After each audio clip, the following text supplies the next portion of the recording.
Assalamualaikum warahmatullahi wabarakatuh. Perkenalkan, nama saya Muhammad Royal Farid dengan NIM 208230047. Di sini saya akan memenuhi tugas dari mata kuliah Dasar-dasar Keterampilan Bahasa Produktif. Di sini saya akan menganalisis jurnal artikel.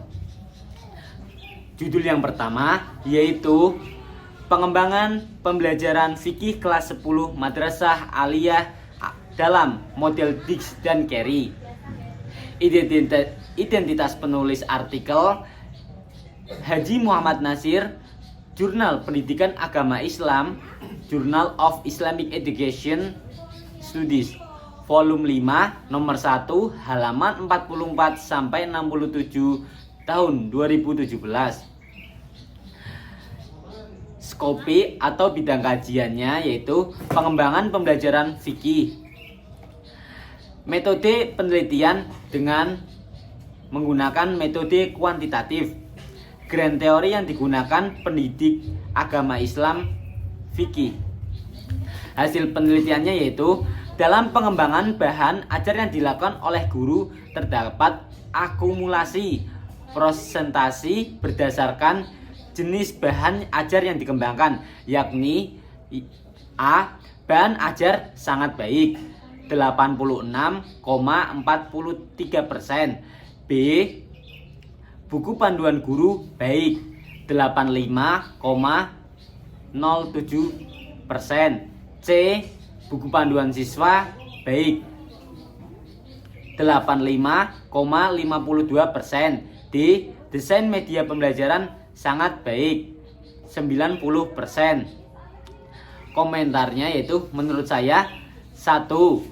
Subjek penelitian dalam penelitian ini tidak disebutkan secara jelas. Yang kedua, dalam tahap pengujian tidak dijelaskan bagaimana prosedurnya dan bagaimana kondisi lapangannya. Yang ketiga, penjelasan akan hasil penelitian tidak dijelaskan secara kompleks. Judul artikel yang kedua yaitu Pendidikan Agama Islam Humastik dengan Pendekatan Aktif Learning di SDN Nugopuro Gowok. Identitas penulis dan artikel yaitu Hambali Imam Nasution Sayudi, Jurnal Pendidikan Agama Islam, volume 17, nomor 1, halaman 31 sampai 42. Metode penelitian yaitu kualitatif dan penelitian lapangan. Grand teori yang digunakan yaitu pembelajaran pendidikan agama Islam. Hasil penelitiannya yaitu berdasarkan penelitian yang dilakukan oleh penulis di SDN Nugopuro Gowok bahwa teori humastik atau active learning dalam proses pembelajaran pendidikan agama Islam sudah diterapkan. Metode tersebut juga sudah berjalan dengan baik sehingga bisa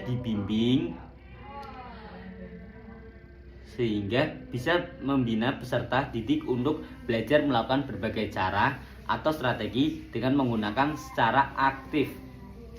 Active learning merupakan pembelajaran yang menekankan kepada keaktifan pada peserta didik sehingga mereka mampu mengembangkan potensi-potensi yang dimiliki. Penerapan teori humastik active learning di SDN Nugopuro Gowok pada pembelajaran pendidikan agama Islam diterapkan dengan cara memberikan penguatan, motivasi, latihan-latihan, diskusi, dan praktik lapangan.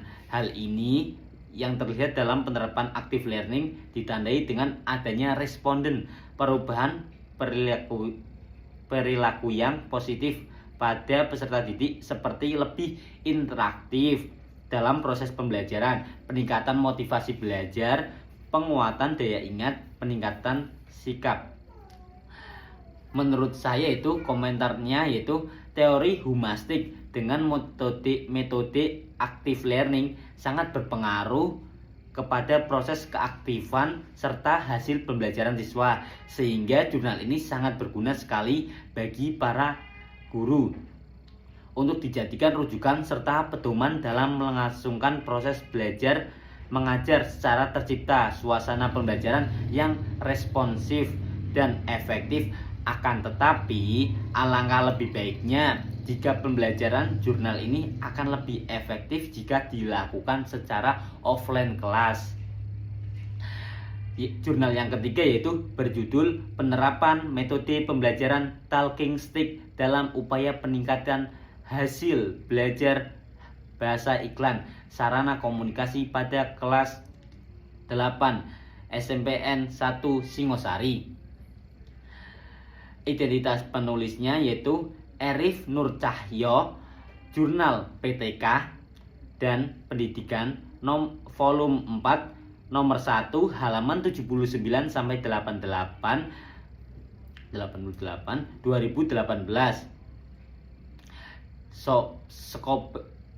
Skope bidang kajian atau bidang kajiannya yaitu memperbaiki praktik pembelajaran di kelas. Metode penelitiannya yaitu menggunakan penelitian tindakan kelas dengan 2 siklus. Grand teori yang digunakannya yaitu praktik pembelajaran. Hasil penelitiannya yaitu pada tes awal menunjukkan presentasi yang mencapai rentang 78 sampai 100 sejumlah siswa dengan persentase 21,86%. Kemudian siswa yang memperoleh nilai dalam kisaran 56 sampai 77 sejumlah 22 dengan presentasi 68,75%. Kemudian 3 siswa memperoleh nilai kisaran 40 sampai 55 sejumlah 9,37%. Rata-rata kelas dalam 67,63. Dari hasil ini dapat disimpulkan bahwa sebagian besar siswa belum memenuhi kriteria ketuntasan minimal KKM. Presentasi nilai belajar tes kedua pada siklus pertama. Pada tes tahap kedua siklus 1 menunjukkan adanya peningkatan. Pertama ialah rata-rata kelas dari sebelumnya 67 nilainya pada pertemuan kedua meningkat menjadi 76,94 dan pada rentang nilai 78 sampai 100 memiliki persentase 21,86%, meningkat menjadi 62,5%, sehingga siswa yang memperoleh nilai dalam kisaran 57 sampai 75 sebelumnya sejumlah 19 siswa dengan persentase 68,75%. Pada pertemuan kedua menurun menjadi 37% dengan penurunan siswa dari 22 menjadi 12 siswa. Kemudian para siswa yang memperoleh nilai rata-rata kisaran 40 sampai 55 sejumlah 3 siswa atau 9,37% pada pertemuan pertama. Pada pertemuan kedua menjadi 0%. Persentase nilai hasil belajar tes siklus 2 hasil belajar pada tes pertemuan pertama pada siklus kedua menunjukkan peningkatan yang signifikan dari hasil tes yang dilaksanakan bahwa sebanyak 27 siswa memperoleh nilai pada kisaran 78 sampai 100 serta siswa masih belum tuntas dengan nilai pada kisaran 56 sampai 77. Siswa tersebut memperoleh nilai 77, 76, 72 dan 73. Akan tetapi pada keseluruhan ketuntasan siswa pada materi menelaah pola, struktur dan kaidah bahasa iklan mencapai 84,38%. Siswa telah mencapai nilai di atas KKN. Memperoleh hasil belajar dari siklus 2 mengalami peningkatan yang sangat signifikan mengalami peningkatan yang sangat signifikan dikarenakan siswa lebih bersemangat dalam belajar kelompok, lebih aktif menjawab pertanyaan dan berkonsentrasi pada penjelasan yang telah diberikan oleh guru dalam kelas sehingga siswa memahami materi menelaah pola, struktur, dan kaidah kebahasaan. struktur dan kaidah kebahasaan iklan dengan menggunakan metode pembelajaran kooperatif tip talking stick pada proses pembelajaran. Komentarnya yaitu, menurut saya jurnal ini itu penelitian hanya dilakukan dengan sampel yang terbatas sehingga bisa memungkinkan jika ada perubahan pada sampel lain. Yang penelitian membutuhkan waktu yang lumayan lama. Terus penelitian tidak menjelaskan pemilihan subjek teliti. Jurnal selanjutnya yaitu berjudul Strategi Guru dalam Meningkatkan Minat Belajar Peserta Didik di Sekolah Dasar. Identitas penulis dan artikel yaitu Suci Trismayanti, Al-Islah, Jurnal Pendidikan Islam, volume 17 nomor 2 halaman 142 sampai 158 2019. Metode penelitiannya yaitu metode kualitatif. Grand teori yang digunakan minat belajar siswa. Hasil penelitian, minat belajar atau dorongan untuk belajar didapat dari suasana pembelajaran yang akan memberikan motivasi dan kebebasan dalam mengeksplorasi suatu atau menganalisis pengalaman belajar. Strategi guru dalam meningkatkan minat belajar peserta didik adalah memberikan peserta didik untuk mengambil keputusan serta kontrol, memberikan sebuah instruksi yang jelas.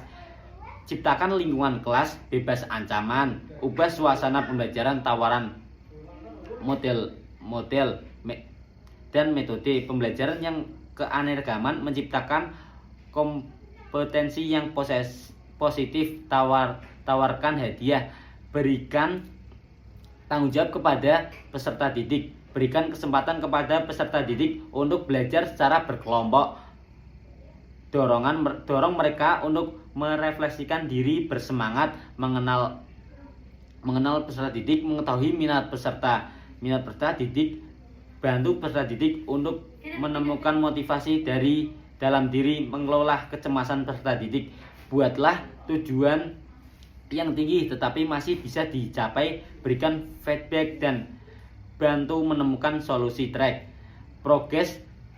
Jadikan kelas menjadi menyenangkan dan berikan kesempatan melakukan. Komentarnya menurut saya itu, meskipun di dalam penelitian ini telah disebutkan dan dijelaskan mengenai strategi apa saja yang bisa dilakukan guru untuk meningkatkan minat dan motivasi belajar peserta didik, akan tetapi di dalam penelitian ini dijelaskan atau ditunjukkan apakah strategi ini benar-benar efektif atau bahkan kurang efektif jika diterapkan oleh guru dalam pembelajaran. Walaupun strategi yang dipaparkan dalam penelitian sudah bagus dan mudah dipahami dan diterapkan, akan tetapi strategi tidak menjamin untuk meningkatkan minat dan motivasi belajar peserta didik, karena peserta didik memiliki karakteristik gaya belajar dan kemampuan kognitif yang berbeda-beda yang mungkin akan berdampak pada minat dan motivasi.